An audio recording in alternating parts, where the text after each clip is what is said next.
जय हिंद फ्रेंड्स। तो क्वेश्चन का जो श्रृंखला चल रहा था उसमें एक वीडियो लेके हम आप लोग के साथ और आ गए हैं। ये क्वेश्चन आपके बायोलॉजी से जुड़े हुए हैं, बायोलॉजी में स्पेशली विटामिन से जुड़े हुए हैं। जैसा कि विटामिन मोस्ट इम्पॉर्टेंट चैप्टर है, यहाँ से क्वेश्चन आने की संभावनाएं हर एग्जाम में लगातार बनी रहती हैं और कहीं ना कहीं हर एग्जाम में इससे क्वेश्चन जरूर देखने को मिलते हैं। तो चलिएगा आप लोग देखते हैं। क्वेश्चन नंबर 1, सूर्य की किरण से कौन सा विटामिन प्राप्त होता है? तो सूर्य की किरण से कौन सा विटामिन प्राप्त होता है? Option number D, vitamin D प्राप्त होता है और ये ऑप्शन नंबर डी पे ही दिया है, विटामिन डी प्राप्त होता है। अगले क्वेश्चन की तरफ चलते हैं। क्वेश्चन नंबर 2, निम्नलिखित में से कौन सा युग्म सही सुमेल नहीं है? तो यहाँ पे क्या दिया हुआ है? एक तरफ विटामिन के नाम दिए हुए हैं और उसके कमी से होने वाले रोग के नाम दिए हैं, मतलब वो किस रोग से हमें सुरक्षित करता है वो दिए हुए हैं। तो क्वेश्चन नंबर 2 में देखिएगा कौन से ऑप्शन सही हैं आपको। विटामिन सी, विटामिन डी की कमी से इसमें होना चाहिए वाजपन, जबकि वंध होता है, जबकि यहाँ से इसकी कमी से होता है ब्लड का थक्का जमना कम हो जाता है।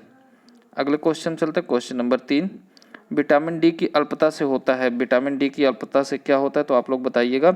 विटामिन डी की कमी से क्या क्या होता है? पहले चीज़ बच्चों में रिकेट्स होता है, दूसरी चीज़ वयस्क में ऑस्टियोपोरोसिस होता है। तो ऑस्टियोपोरोसिस और रिकेट्स के बारे में हम आपको बता दें। ऑस्टियोपोरोसिस एक ऐसी कंडीशन है जिसमें हड्डी जो होती है, बोन्स जो होती है, बहुत तेज़ी से टूटने लगती है या क्षय होने लगती है, जिससे डिटोरिएशन होने लगता है बोन्स में।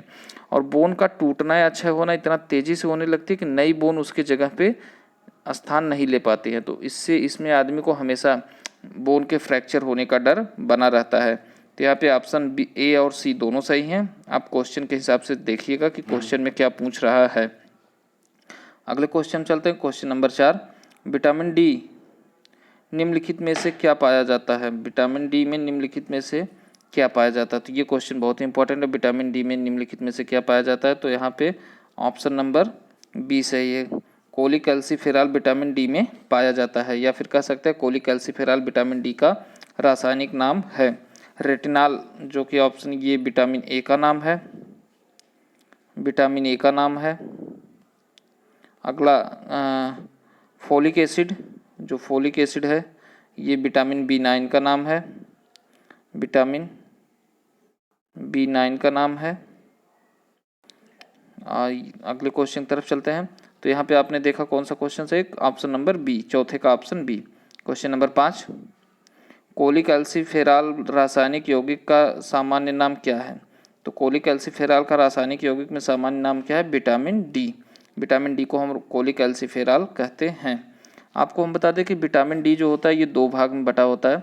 एक विटामिन डी कोलिकैल्सिफेरॉल और अर्गोकैल्सिफेरॉल। चलिए आगे क्वेश्चन आएगा तो इसे देखेंगे। क्वेश्चन नंबर 6, निम्नलिखित में से किस विटामिन को आर्गोकैल्सिफेरॉल कहते हैं? देखिए क्वेश्चन आ गया, किस विटामिन को आर्गोकैल्सिफेरॉल कहते हैं?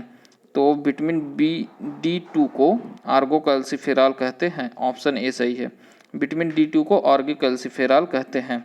और जबकि विटामिन D3 को कोलिकैल्सिफेरॉल कहते हैं।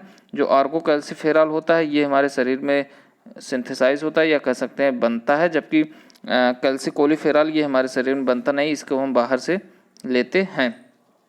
तो ये चीज़ आप ध्यान रखिएगा। विटामिन डी के दो फॉर्म होते हैं, विटामिन D3 और विटामिन D2। अगले क्वेश्चन की तरफ चलते हैं। निम्नलिखित में से कौन सा युग्म सही सुमेल नहीं है?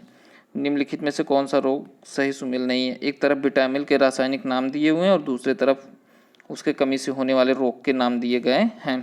तो यहाँ पे देखिएगा ऑप्शन कौन सा सही हो जाएगा? यहाँ पे ऑप्शन डी सही हो जाएगा। विटामिन बी की कमी से बांझपन नहीं होता है। विटामिन डी की कमी से आपको विटामिन के की कमी से आपको रुधिर में थक्का जमने की प्रक्रिया धीरे हो जाती है, जबकि यहाँ पे आपको क्या करा है? विटामिन के की कमी से बांझपन होता है। ये गलत है। तो हमें क्वेश्चन में पूछा क्या गया था हमसे कि गलत सुमेल को खोजना था, तो हमने सो खोज लिया। अगला क्वेश्चन चलिए। क्वेश्चन नंबर 8, रतौंधी निम्नलिखित में किसकी कमी के कारण होता है? तो ये क्वेश्चन बहुत ही ईजी है, पता नहीं इस क्वेश्चन में क्या है जो सारे एग्जाम में लगातार पूछे जाते हैं। ये क्वेश्चन कम से कम 8 बार एग्जाम में पूछा गया, इवन PCS के एग्जाम में भी ये क्वेश्चन पूछा गया है। तो 8वें का ऑप्शन सी सही हो जाएगा। विटामिन ए की कमी से रतौंधी होता है। एक्चुअली होता क्या है, विटामिन ए की प्रचुर मात्रा से रोडोप्सिन नामक केमिकल का फॉर्मेशन होता है। तो जो रोडोप्सिन नामक केमिकल होता है इसी के कारण आदमी अच्छे से देख सकता है रात में, और यही रोडोप्सिन केमिकल के कारण ही जब कम हो जाता है तो हमें रतौंधी होती है, जिसके कारण हम दिन में नहीं देख पाते हैं। ये एक विजुअल पिगमेंट है रोडोप्सिन। चलिए अगले क्वेश्चन की तरफ चलते हैं। क्वेश्चन नंबर 9, मानव शरीर में विटामिन ए संचित करता है। मानव शरीर में विटामिन ए कौन संचित करता है या शरीर का कौन सा भाग संचित करता है? तो आप जानते हैं कि विटामिन ए यकृत द्वारा संचित होता है। अगले क्वेश्चन की तरफ चलते हैं। क्वेश्चन नंबर 10, निम्नलिखित में से किसमें विटामिन ए की मात्रा अधिक होती है? तो क्वेश्चन के हिसाब से यहाँ पे आपको ऑप्शन ए देखने को मिल जाएगा। गाजर में विटामिन ए की अधिकतम मात्रा होती है, जबकि पालक में लोहे की अधिकतम मात्रा पाई जाती है, और गाजर में विटामिन ए की अधिकतम मात्रा होती है। जो पालक में लोहे की मात्रा अधिक होती, तो इससे क्या होता है कि हमारे शरीर में हीमोग्लोबिन, रक्त में हीमोग्लोबिन का कंसंट्रेशन, सांद्रता बढ़ जाता है, जो हमारे ऑक्सीजन कैरी में हेल्प करता है। क्वेश्चन नंबर 11, निम्नलिखित में से कौन सा एक विटामिन ए का प्रचुरतम स्रोत है? उसी क्वेश्चन को ऑप्शन को बदल के फिर से क्वेश्चन पूछा गया कि प्रचुर मात्रा स्रोत क्या है विटामिन ए का। तो यहाँ पे ऑप्शन डी, आम विटामिन ए का प्रचुर स्रोत है इस ऑप्शन के हिसाब से। और जबकि आम में विटामिन ए के अलावा विटामिन सी और विटामिन ई भी अच्छी मात्रा में पाए जाते हैं। क्वेश्चन नंबर 11, निम्नलिखित में से कौन सा युग्म सही सुमेलित नहीं है? फिर से युग्म सुमेलन का क्वेश्चन आ गया। तो ये क्वेश्चन लगातार पूछा जा रहा है आपके एग्जाम में, इस तरह के क्वेश्चन को आप ध्यान दीजिएगा। क्वेश्चन नंबर 12 में ऑप्शन नंबर बी सही है। टोकोफेरॉल जो बेरी रोग दिया है ये गलत है। बेरी रोग विटामिन B1 की कमी से होता है, जबकि टोकोफेरॉल को विटामिन ई कहते हैं। ये बाझपन के लिए उत्तरदायी होता है। अगले क्वेश्चन की तरफ चलते हैं। क्वेश्चन नंबर 13, विटामिन ई का प्रचुरतम स्रोत निम्नलिखित में से कौन सा है? विटामिन ई का प्रचुरतम स्रोत क्या होता है? तो उगे हुए गेहूं का तेल विटामिन ई के लिए प्रचुरतम स्रोत होता है। ऑप्शन सी सही था। क्वेश्चन नंबर 14 की तरफ चलते हैं। निम्नलिखित में किस क्वेश्चन में सही सुमेल नहीं है? तो फिर से सुमेल का क्वेश्चन आप लोग को देखने को मिल रहा है, कौन सा सही नहीं है? तो यहाँ पे सारे ऑप्शन सही मिले हुए हैं। विटामिन के यहाँ पे कोई नहीं सही होगा, ऑप्शन डी। अगले क्वेश्चन की तरफ चलते हैं। निम्नलिखित में से किसका निर्माण हमारे शरीर में नहीं होता है? तो जैसा कि अभी हम लोगों ने देखा कि किसका निर्माण हमारे शरीर में नहीं होता है, तो विटामिन का निर्माण हमारे शरीर में नहीं होता है। लेकिन हम आपको बता दें कि कुछ विटामिन अपवाद है जिसका निर्माण हमारे शरीर में होता है। तो वो अपवाद विटामिन कौन कौन सा है, इस पर आप लोग ध्यान दीजिएगा। विटामिन B12, विटामिन के और विटामिन डी, ये 3 विटामिन जो हैं ये अपवाद हैं, इसका निर्माण हमारे शरीर में होता है। हमने देखा है कि विटामिन B12 और विटामिन के का निर्माण आंत में बैक्टीरिया के द्वारा होता है बहुत ही कम अमाउंट में, और विटामिन डी का संश्लेषण स्किन द्वारा सूर्य के प्रकाश के प्रेजेंट में होता है। चलिए अगले क्वेश्चन की तरफ चलते हैं। क्वेश्चन नंबर 16, किस विटामिन में कोबाल्ट होता है? किस विटामिन में कोबाल्ट होता है? तो आप लोग बताइएगा किस विटामिन में कोबाल्ट होता है। तो यहाँ पे ऑप्शन डी सही हो जाएगा। विटामिन B12 में कोबाल्ट होता है। अगर आप कोबाल्ट का केमिकल स्ट्रक्चर देखेंगे तो कोबाल्ट उसके एकदम सेंटर बीच या मध्य में CO के रूप में कोबाल्ट होता है। तो वही कोबाल्ट यहाँ पे पूछ रहा है कि किस विटामिन में कोबाल्ट होता है। तो यहाँ पे विटामिन B12 सही हो जाएगा। चलिए अगले क्वेश्चन की तरफ चलते हैं। Question number 17, thiamine. देखिए किसी के विटामिन का रासायनिक नाम दे दिया और आपसे पूछ रहा है कि उसका रियल नाम क्या है या फिर सामान्य नाम क्या है। तो थायमीन किसे कहते हैं? ऑप्शन डी, विटामिन B1 को थायमीन कहते हैं। विटामिन C को स्कर्विक एसिड कहते हैं। विटामिन B2 को, इस थायमीन का खोज फंक ने 1912 में किया था, ये तो आपको हमने पहले ही बताया है। और विटामिन C को स्कर्विक एसिड कहते हैं। विटामिन B6 को पायरिडॉक्सिन कहते हैं और विटामिन B2 को राइबोफ्लोविन कहते हैं। आप लोग इन सब विटामिन के नाम याद रखिएगा, एग्जाम में डायरेक्ट ऐसे ही पूछता है। निम्नलिखित विटामिन में कौन सा किसी स्वप्न को पर्याप्त अवधि तक याद रखने में सहायक होता है? इस क्वेश्चन को देखिएगा, कौन सा विटामिन वो है जो हमें स्वप्न याद रखने के लिए सहायता करता है?